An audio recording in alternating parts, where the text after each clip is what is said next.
I also want to emphasize too, contribution, every time I hear that, it's like in quotes in my head. So much of contribution is defined by, paid work, but clearly there's tons of volunteering going on and unpaid work going on. And that should be considered contribution, but it's not part of GDP, and it's not part of what people like to, stigmatize people for, saying like, oh, you're being a moocher because you're not doing this, and like ignoring the fact that maybe they're, caring for someone. Right.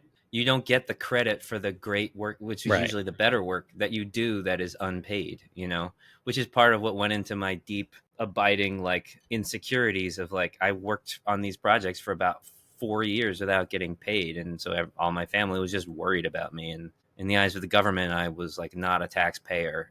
But we were building and working and fighting as hard as we could to try to do as much good as we could. But we still felt like shit about ourselves. And that's true for a lot of people volunteering or caregiving or whatever. It's like, if we only measure people based on effect on the GDP or the number in your bank account, then we're really selling the potential for humanity short. Yeah, so the next piece of news I want to cover is just an update on the states that are trying to ban basic income pilots or programs.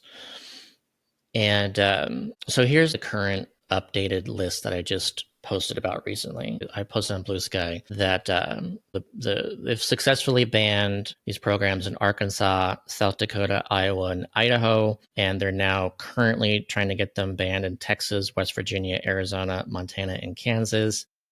And they've tried and failed in Wisconsin and Mississippi.